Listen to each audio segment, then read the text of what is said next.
Welcome to Sex Ed with DB. I'm your host, DB. Let's get into it.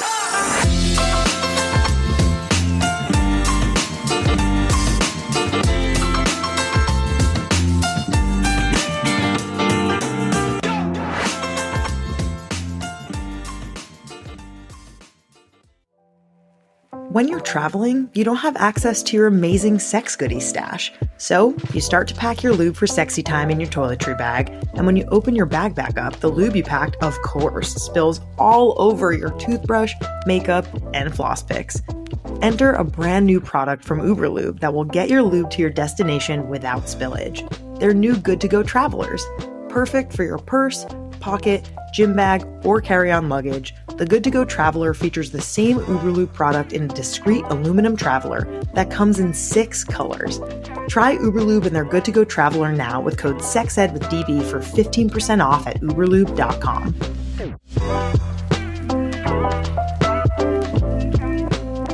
Are you ready for the Unleashed Tour, where shamelessness, sexiness, and laughter collide in a hilarious orgy of fun, discovery, and sex edutainment? Embark on a captivating nationwide journey with the Shameless Sex podcast and an electrifying ensemble of sex educators and sex-positive entertainers as they bring you an unforgettably titillating live experience. Be a part of mesmerizing, entertaining, boundary-pushing acts, Shameless Sex style. Ever heard of the Slurpee stick shift? Want to learn how to bury your face in her? How about some dirty talk improv or brat taming 101? Get ready for nonstop laughter as our charismatic hosts and entertainers weave humor into the fabric of this liberating celebration of sexual diversity and freedom. Engage in interactive segments, Q&A sessions, and a chance to connect with like-minded individuals in an inclusive and empowering environment. Listen up, Portland, Chicago, Seattle, we're coming to you. For more information and to get your tickets right now, go to shamelesssex.com and be part of a night that will be fun, educational, sexy, hilarious, and shamelessly unforgettable. Seats are filling up fast, so don't miss out on the most unforgettable show of the year.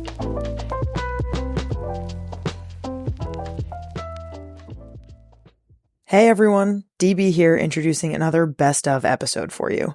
This amazing episode includes clips from our conversations with 2 fantastic film directors, Molly McGlynn and Sophie Hyde, who have tackled important sex education topics in their recent work.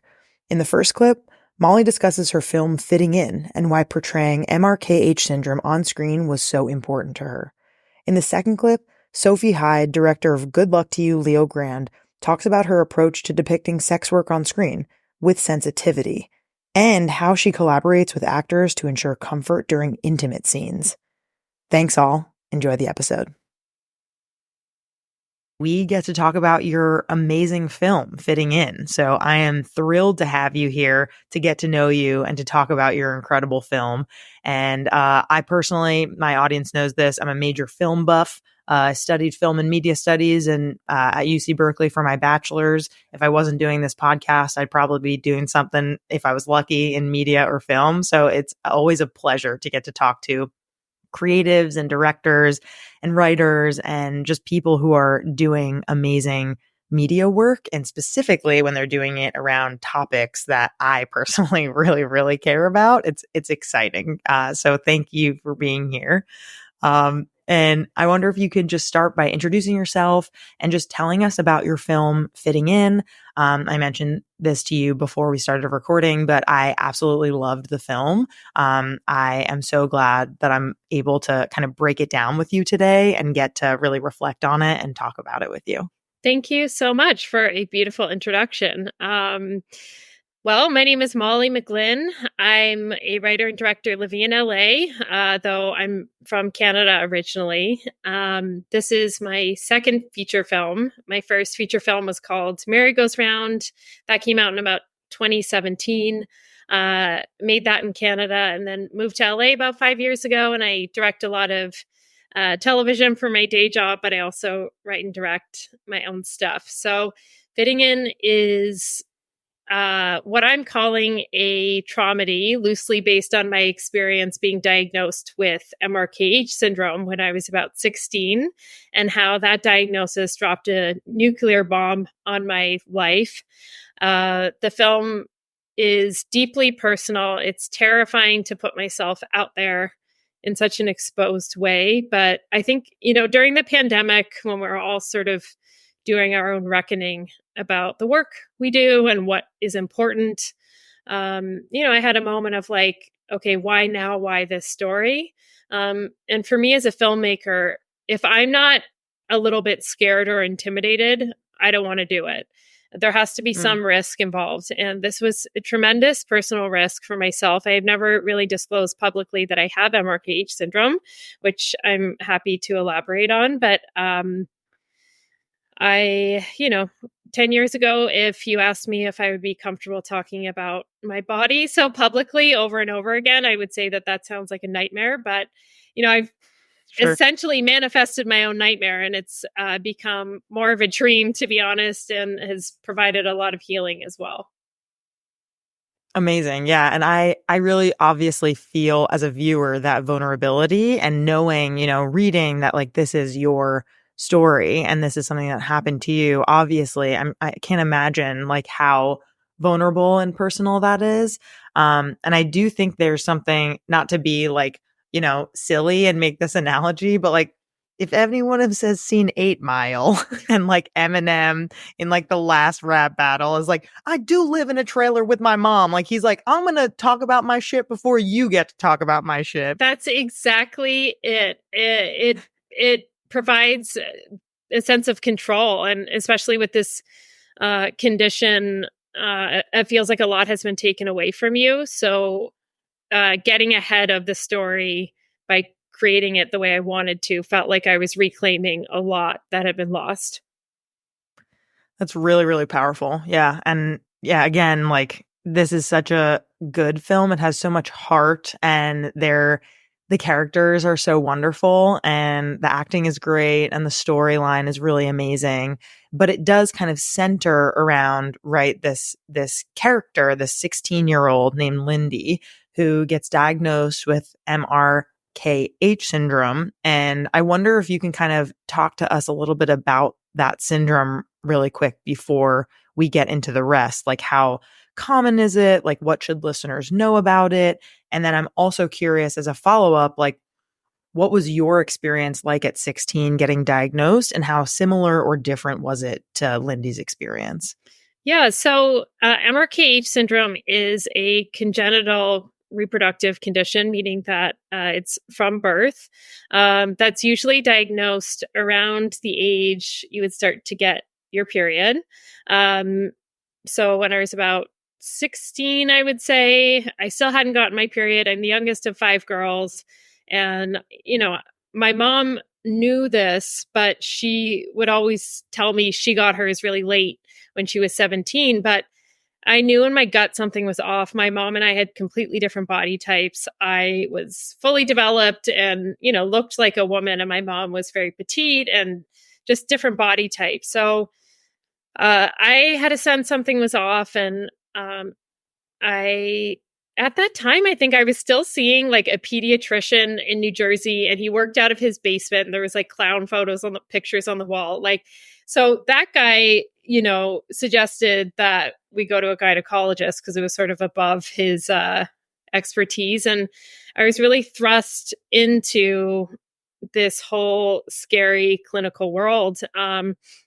So essentially you go through a period of testing involving MRIs, ultrasounds, blood test to confirm XX chromosomes.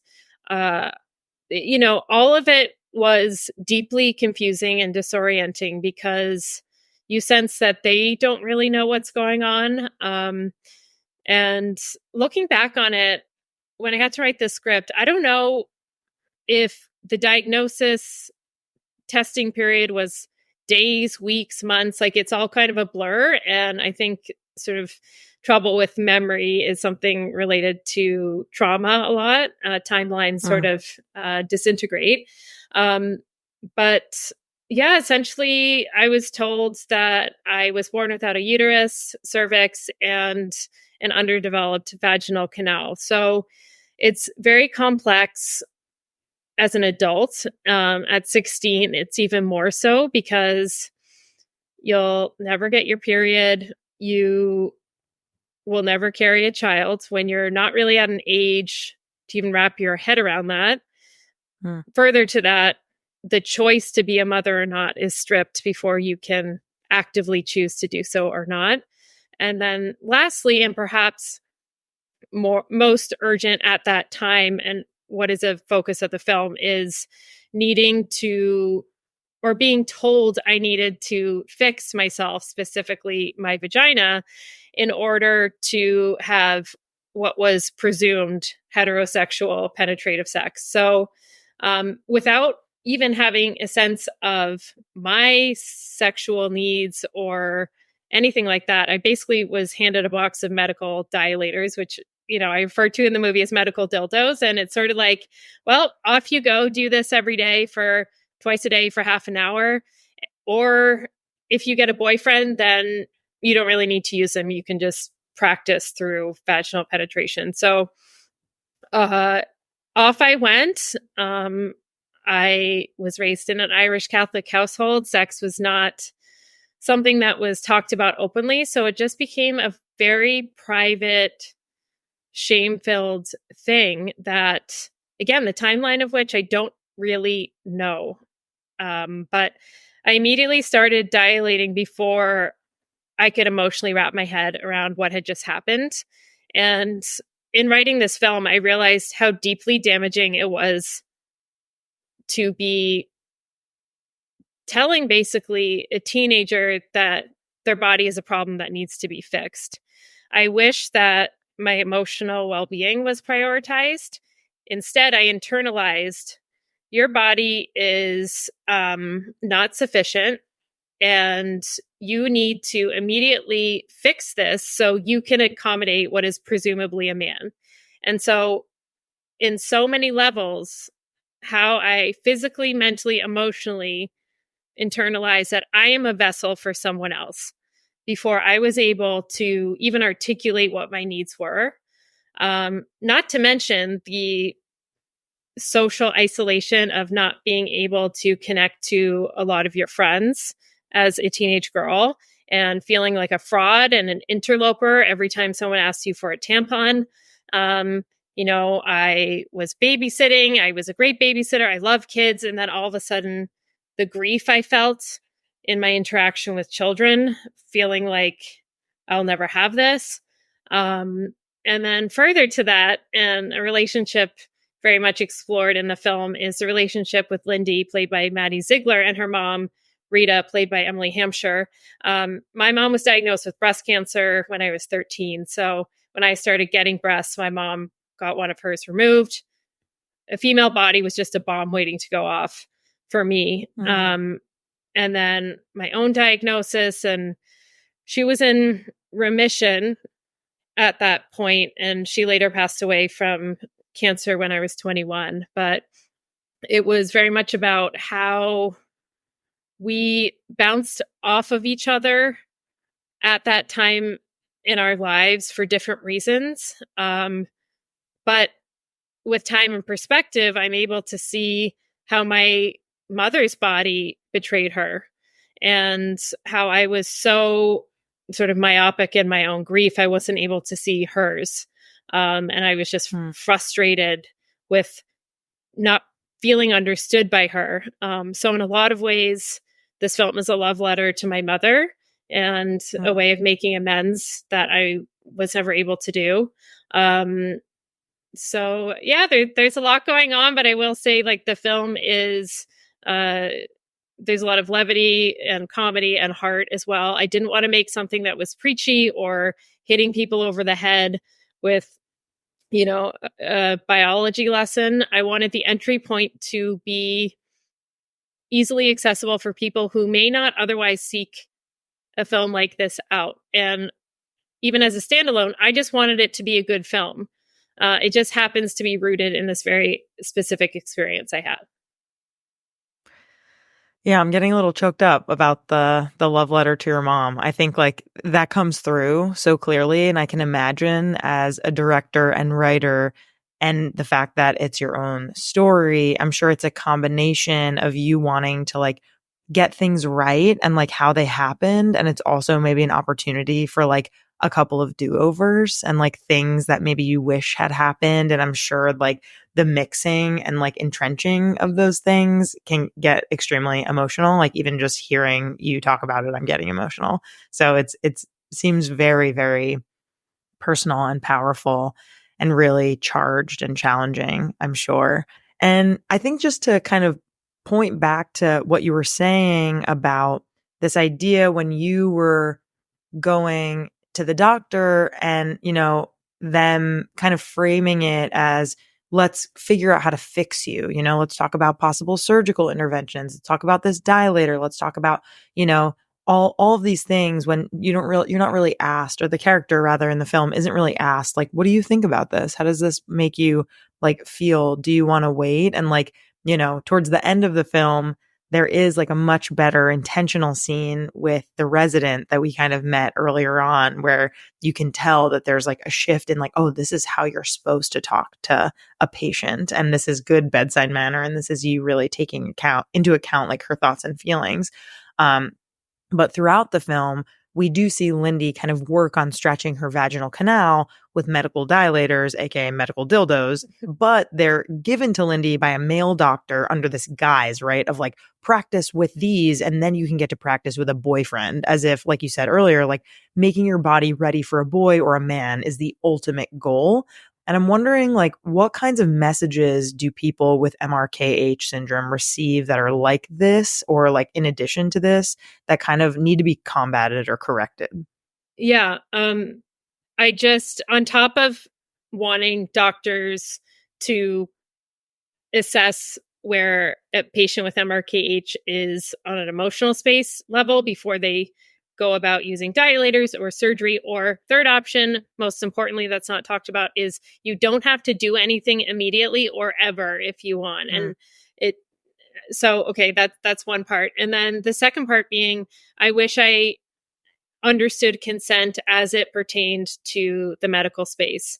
You know, there's a scene in the film that is still difficult for me to watch where the doctor giving her a pelvic exam asks if a few residents can come in, and Maddie's character agrees. And then we see these strangers with clipboards come in, and you see her barely squeak out that she changed her mind, but she's ignored or no one hears her.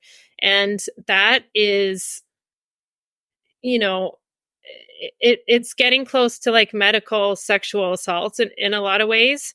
And as I said, you can say no at any point at the doctor. If you don't want to be there or something feels wrong, you can leave. Doctors are people. They're not gods. You know, something interesting shooting the film, the doctor who played this very sort of tone deaf gynecologist is a lovely man in real life. But when we went to shoot the scene, he walked into the gynecology setup, and the actor was so taken aback because he had never seen stirrups. He'd never been in the space. And it really took him a second to get his bearings. And he said, oh my God, I had no idea that my wife and all the women in my life go through this. He was like, this is totally barbaric. And you know, we have an intimacy coordinator and everybody is comfortable and we know what we're doing. But I think it was difficult for him to even do the scene with Maddie where he was aware of the character's discomfort. And she was so great. Like, you know, it's an indie shoot, so you're always like running against the clock. But, you know, she sat up in her paper medical gown and she was like, this is way worse for you than it is for me. I'm good. She's like, I know that I'm crying, but she's like, I'm good. And then he sort of relaxed, and I was like so proud of her for just being like, I got you. Yeah. Wow. That is the moment when I cried when I was watching the film, was when she started to cry after, like you said, she squeaked out, like, actually, like, I don't want to do this anymore. And especially, like, that should be illegal, like, for doctors to ask underage people if they are, like, is that legal? I don't know. I mean, it happened to me. I mean, it's crazy. Again, the details of which are kind of piecemeal because it was a traumatic event, but being asked, you know, again, you're a minor with the doctor. Right. And then these residents were there. And in my head, I'm like, okay, I want to be helpful. And so that other people learn about this. But you sense they're like, oh, this is interesting. This is new. And then I internalize it as like, I'm a freak. And then you become sort of dehumanized and you become this medical specimen. And like to that be is observed or something. Exactly. And that's an experience that I can imagine a lot of trans people have at the doctor or intersex people. It is such a vulnerable position, like physically to lie down and put your legs on these metal things in front of strangers is so vulnerable. And I hope that doctors are taking more sensitivity because, something that was interesting, I would say 70% of the women on the crew came up to me at various points during this shoot being like, doing this movie has made me realize that this happened or that happened, or I was in a lot of pain and I was ignored. And it became this thing where all of these women were being reactivated and like sort of had this awakening of like, holy fuck, this is not normal. Why have so many women felt like this? And it's just not something we talk about. Totally.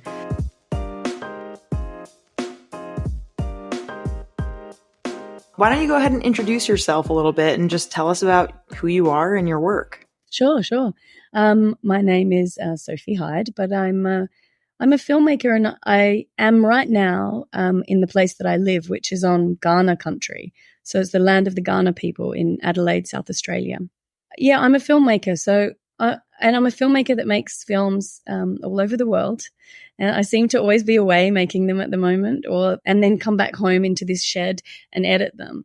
And I think it's a really unusual place to be, like position to be in, actually, to make like that, to be able to live here and to work internationally, is a real privilege. But I started making with a group of people called Closer Productions. We're like a collective of filmmakers, and we have been making together for many years, decades even. And we've ranged from like documentary to kind of art films and dance films, and then features and television as well. Let's talk a little bit about your films. You mentioned, you've been with this collective for decades. I'm assuming you started making films for years before that, potentially. So you've been doing this quite a long time. And so I'm wondering if you can talk to me about them and maybe some common themes that come up and maybe what most excites you about directing, if you've done other roles like writing or producing or other things that you've been involved with there. Yeah, sure. Like there's definitely thematics in the work that I do, and they're kind of very character centric, my films, or like led by character. I kind of came up through theater and dance. But really the reason I started making films was more about wanting to work with people and create rather than like what I was trying to say necessarily. But even the first short film that I made was called My Last 10 Hours with You. And it was about two men, their last 10 hours together. And it was like very much about the kind of physical connection that you have with somebody as you're trying to let them go. So even at that point, that was two guys in one room, believe it or not, which will have resonance soon when we talk about Good Luck to You, Leo Grande, and very much about a kind of relationship and kind of exploring what it is, how we treat each other, who we are, whether that always works, whether we're always our best version or not, and certainly kind of physically sometimes how physicality is a different form of communication for us. That isn't always what we anticipate or expect, I think. And so I made that, and then I went and made Good Luck to You, Leo Grande, which is two people in a room. One of them is an older woman who's decided that she's never had a really good sexual experience, and she has hired a sex worker, and their sex worker, Leo, comes in and they try and navigate what's going on for her and what it is that she wants and needs, and sort of the parameters and boundaries that each of them have, I suppose. But yeah, we're mainly today going to be talking about Good Luck to You, Leo Grande. That's the piece of your work that I have seen and loved. As I mentioned, I was absolutely blown away by many, many things, but a few that I'll name is the intimacy, the storytelling, the rawness, and the relationship between the two characters, and just the characters, how they are on their own as well. I think they're like incredibly well developed and people who I can absolutely see and feel like outside in the world. And yeah, it just has a million things that I'm thrilled about as a sex educator. I think we always are kind of looking for media where we push people to see, like, here is like a feature film, right? It's not a documentary. It is a work of fiction. And yet it has so many elements in it that I want you could teach an entire college course on like all of the different elements that exist and like how to kind of like flesh them out. No pun intended, flesh. There's a lot of nudity in the film. But yeah, I'm wondering, like, if you can talk to me a little bit about some of the challenges in directing this film, maybe what were some of the triumphs? Like, was there something that came up that was really unexpected or surprising? Yeah, really interesting, because part of this, or maybe the work that I make, is this idea of normalizing things. And it almost feels kind of naff to say that and almost offensive, but I can't help but come back to it, because it's like, a lot of the time you want to make something that feels deeply personal, that feels entertaining and compelling for an audience. And at the same time, what you're doing is normalizing stuff that feels really normal to me, but isn't normalized in our world, I don't think. I think we have this idea that like normal is one way, but actually there's all these people that live differently. So when I sort of first heard about this film, I was sent a very early draft of it. And I love the idea of two people in one space and it being centered around sex, because I think once you make something about sex, all this other stuff has the capacity to come up, mostly intimacy and connection and what that means, you know, and power, I guess. So I was really excited by that, but I was also really excited by the idea that it was a sex worker and that there was maybe a way to have a sex worker as a lead character that was an interesting, rich, whole human, you know, that had a inner world and all sorts of things, because I feel that's really lacking. And an older woman, I suppose. They were both things that were interesting to me. But when I first got the script, it was an early version, and it was very much Nancy's story. And that story was about a woman kind of trying to sort something out sexually, and so I wasn't convinced by it. Do you know? I wasn't convinced. She's quite an abrasive character, I'm sure you know, and she was kind of a bit of a hero in that first version, and that's because Katie, the author, the scriptwriter, she knew her really well, Nancy, and Emma Thompson, who plays Nancy, knew her really well, and Debbie, the producer, knew her really well, and they knew this woman, and it was exciting that they decided to put this woman who was very rarely the center of a story on screen. But in some ways, they'd gone so far down that path that it was just her story. And my feeling was like, this needs to be a two-hander, and a proper two-hander. And it needs to be a two-hander even inside its form, which means that you can't go out and meet Leo outside of this space and understand more about his life in that way. So you have to find a way inside the room to understand and to feel like he has a story as well, proper story. So in terms of challenges, the biggest one was how do I bring that in and make it feel really real and significant, not take away from Nancy having this kind of powerful story, but also shift hers and change it, because that changed quite a lot too. And I guess that meant for me talking to a lot of, like, working with sex workers. So actually kind of delving a little further into, you know, different people's experience, and also what was helpful in terms of presenting a sex worker on screen. Not just, you can always come up with a story, but what's actually helpful in terms of positioning someone who's doing this profession, you know, on screen. And so, yeah, working with lots of sex workers and kind of interrogating what the story could be, how it could still feel right narratively, but also, you know, explore like real things about what it feels like to kind of offer this. You know, I met so many sex workers that I was like, whoa, your skill base is incredibly high. Like the skills that you bring in and offer somebody are really significant. And that's just such a challenge, because you have to put yourself aside, and yet you can never put yourself aside. And so it's that place where like sex work, you know, meets directing meets performance. Like we do the same thing, which is walk into a room and try and put ourselves aside, but also bring ourselves, you know? So yeah, that is very tough. That was the challenge. No, that's good. You know, in terms of triumphs, I mean, that also felt like a triumph to be able to work that stuff in a way that it felt like it was still working as the story it needed to be. And to feel like the characters of Leo and Nancy were still at the center of it, but it wasn't being naff or shit. Yeah.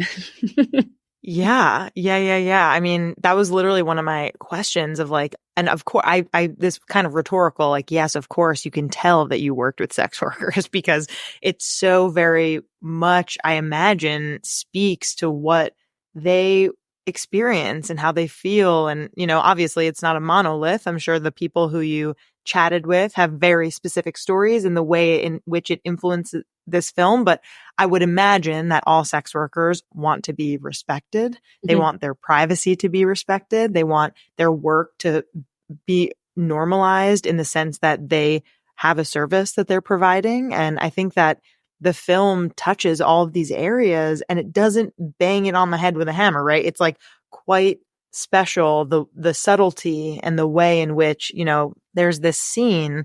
And, you know, again, this whole episode is a spoiler alert. If you haven't noticed already, you should go watch the movie and come back and listen to this. But, you know, obviously there are so many other scenes that I would love to discuss. But, you know, there is a scene where there's a little bit of a breach of privacy.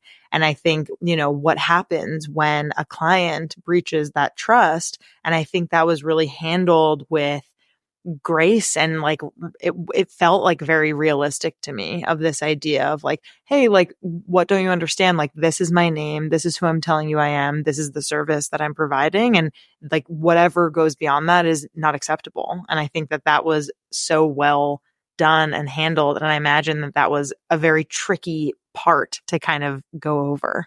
Yeah, it really was because and it's funny because an audience will see it differently. Some people are like, why does he care so much? And like some people are like, what? She is like unforgivable. And it's that I find that really thrilling too. Do you know that people come at that with such a different point of view? Right. And it's a funny thing about consulting with people because we consulted with a broad range of people that are very different. And of course you have a character that needs to be quite specific.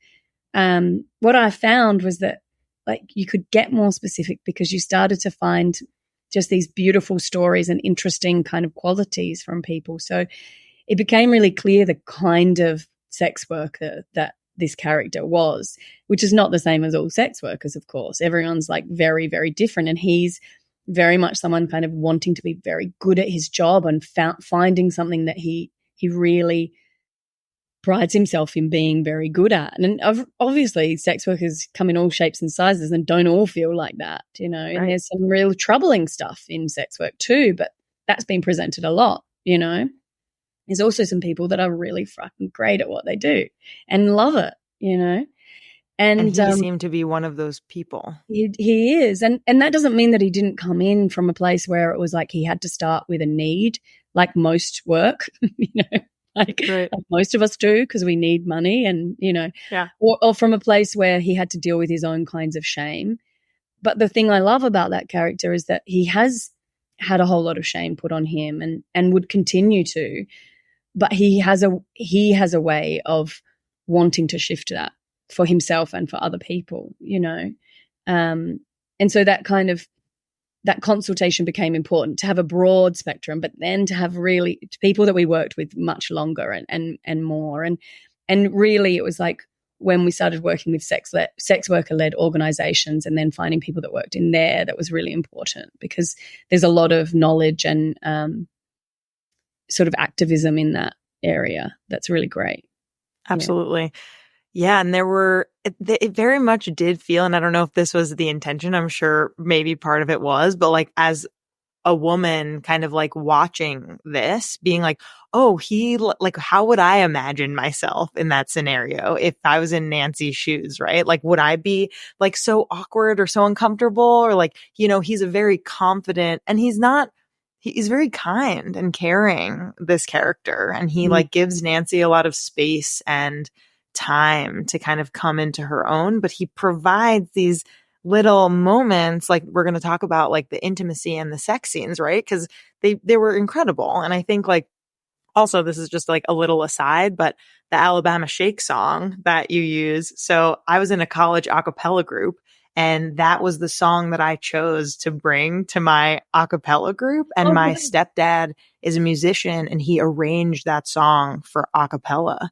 And I got to be the soloist on that song. And it like kind of, it like gave me this like amazing out of body experience of being like, wow, these two characters on screen are like having this. And you play, you play the whole song, right? There's like this whole moment that they have with this song. And I imagine that I'm one of the few people who like knows that song incredibly intimately because I had to practice it 900 million times. And so just an aside, like it was just kind of like serendipitous. I felt that was the song that was in there. That's so cool. I love that. I love that song too. Like when we were trying so many different things, and I was so happy that the two actors really, really vibed on that song as well. Just like it just had this, it wasn't Leo trying to be seductive or sultry or like to bring a certain kind of flavor, and that kind of surprise in that character I always really love. Yeah, but you're right. Like you have I'll step back, because you have this character who comes in and is trying to be kind and trying to do the right thing all the time for this other person. But I always think about that first meeting of what Leo is experiencing coming into that, because it's like he walks in and he's like, okay, why has she chosen me? The whole first meeting he'd be thinking, why has she specifically chosen me? Is that about my race? Is that about my look? Is that about my age? Is that about, what is it? Like, what is it she really wants? And that must be the experience that sex workers are often going through, of like, someone's saying this, but what is it truly? Yeah. And how do I not preempt it, but kind of be ready for it, And I think but that something like this song is a moment where it's like, I'm just going to put this on and it's going to be just a song I love, and like let somebody kind of go with it, rather than like trying to play something from her era or trying to play something that's like Barry White or, yeah. Right. Or like, like, let's get it on. Yeah. Like there's not, there's no gimmick. It's like you can, and he says this throughout the film of like, this is just who I am. Like, I like to do this. I like to offer people like pleasure or making them feel good. And like, that's just literally who I am, like at my core. And I think the authenticity is what gets people who are watching, I imagine. And some people, including Nancy, the character in the film, there's a point where they can't reconcile the idea that you're bringing yourself and you're being authentic, but you also are playing a character and you have boundaries and you're not going to share everything. That's a really comfortable space to me, because I'm used to that in my life. And so are performers, let's just say. Like, we know how to do part of that. But for some people, the idea of authenticity doesn't match with that performance. Right. For me, those two things are kind of really happily together. Yeah. Absolutely. And you kind of need it, right? I mean, like, think of people who, right, like are super famous and like are just in the public eye all the time. Like they need to share a part of themselves for just them, or for their partner, or for their kids, or for their parents, or who, for their friends, like whoever they want. And I think that is critical to people being able to feel like, oh, I'm still me. Like people can view me as X, Y, and Z, or I am in this sense. And like I really appreciated what you said about gender being a performance, because I've been thinking about that a lot too, of just like, there are different ways that we are all performing every day. And I imagine for sex workers, people on Broadway, people who are, like in the spotlight all the time, like it's part of their survival to be able to have that privacy. And it doesn't make them fake. It's not like I'm faking this version of me. It's like this is a genuine, real version of somebody famous is what they bring in an interview. But that doesn't mean they bring everything to the interview, right. And that's fair. And in fact, we do it all the time, don't we? Like, you're different at the shops. You're different with the friends of your kids. You like, we change all the time. It doesn't make us inauthentic, I think. Right. It's like code switching, basically. Yeah. Let's talk about the intimacy in the sex scenes.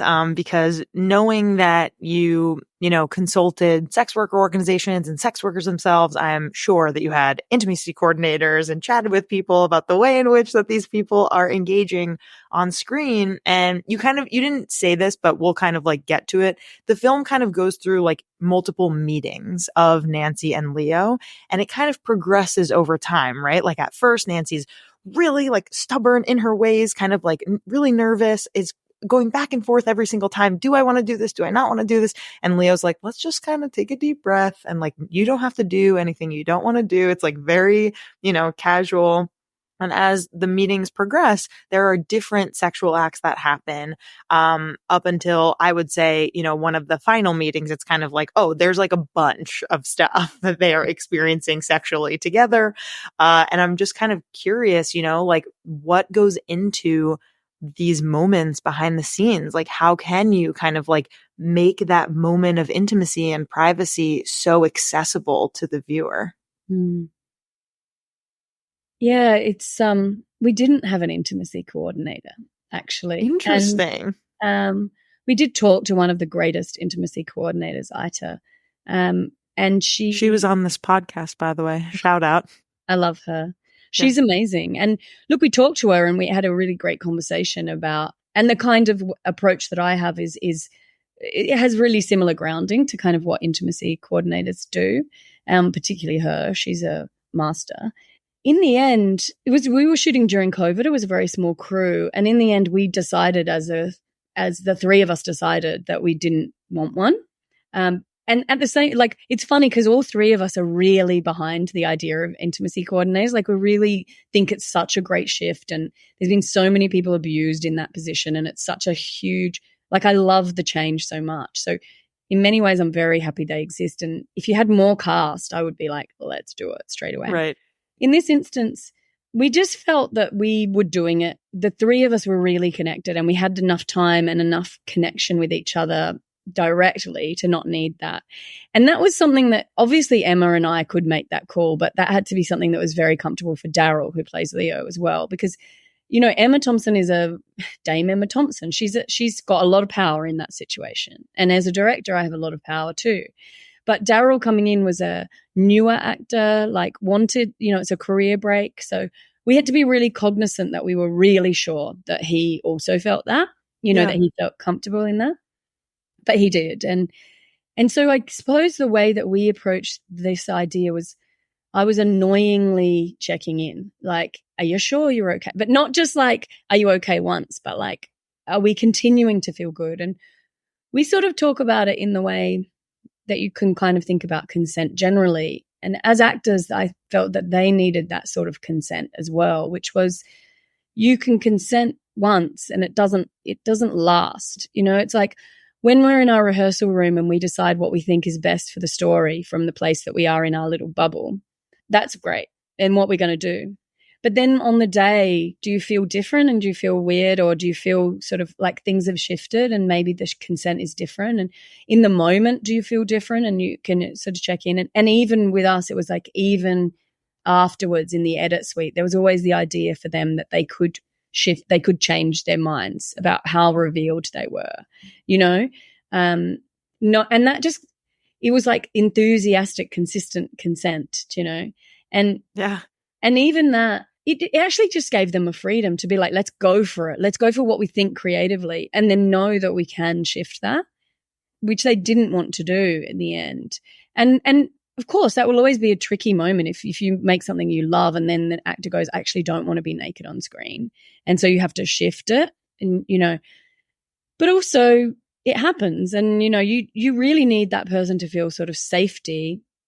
But what you don't want to do, and I think this is where I kind of used to feel, I used to get stuck on something, and I think intimacy coordinators help to stop this as well, which is sometimes you can get a bit too protective of actors, I think, which is like this, it won't be great for them. We'll just avoid it. We'll just not put them naked on screen, or we'll not have them be this intimate, or, and actually that is kind of a puritanical view, which is sort of is about shame, is like, we must, it's better not to show your body, or it's better. Right.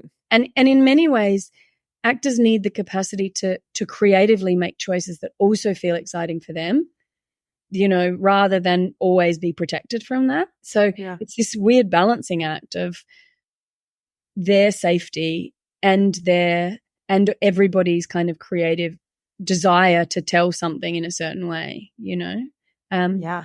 But how we did that, I mean, was we spent a week in a rehearsal room, just the three of us, and really kind of exploring and interrogating the ideas, and also working with looking at our bodies and how they were different from the characters and how they were the same, and getting to know the text, of course, because that was a huge thing on this particular film, because a lot of dialogue. But we spent a day where we got naked together, which I would have thought was like the worst idea. Like, do not do that. It feels like a 16-year-old's version of what to do. But Emma and Daryl were both very much of the opinion that before we were on set, they wanted to get naked in the rehearsal room because they didn't want to walk on set and be like, here first time, like, Sure. You know, which oftentimes is what happens. Yeah. So they wanted to get naked. So I knew I was building up to this idea, like we're going to have a day where we end up naked and we can kind of, or they do, not me. And then Emma made a joke about it. She was like, you're going to get naked too. And I was like, no way. And then I went, and she said, of course I don't need you to, like, no. And then I went away and was like, somewhere in her that was like a bit of a challenge. Sure. Yeah, something serious. And so I thought, well, I'm asking a great deal of these two. And I'm asking us to like try and separate the idea of like how we look from our bodies. And so I was like, okay, I'm just going to do this. So we had this exercise, which was about sharing our bodies with each other, which was about sharing stories of our bodies. So it was like, this elbow, I like fell off my bike and broke it and it's always been really swollen and that's what it is. Or this part of me I love and, you know, I've always found, I don't know, I like hold on to this when I sleep. Or so what we were doing was trying to share, or I don't like this part of me or whatever, do you know? We were trying to share our bodies as these things that were ours and that had stories attached to them and lives attached to them, rather than these ideas of things that look a certain way. That because one of the biggest things we were interrogating in the film was a rejection of the idea that bodies are most important because of how they look, which is kind of what we're brainwashed to believe all the time, is that the most important thing about our bodies is how they look. And as women, we're told, in fact, that the most important thing about us is how we look. And I think we're told that all the time. That is reinforced by so many things. And in fact, our greatest achievement could be to be skinny and beautiful. And you have people that like win massive awards, like fucking Nobel Prizes, and are still more worried about how they look or more impressed with their school friend who lost heaps of weight or something. And these things are like, we're soaked in this. It's so pervasive. So to even try and shift it so that you think about your body as what it is rather than what it looks like is a huge adjustment.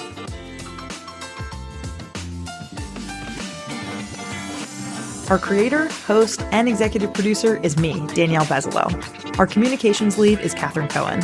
Our producer is Sadie Leegee. Our marketing coordinator is Mitch Coburn. Our social media coordinator is M. Kirsty Frazier. Our music theme is by Hook Sounds. Thanks so much to our featured guests, partners, and listeners. Want to partner with us?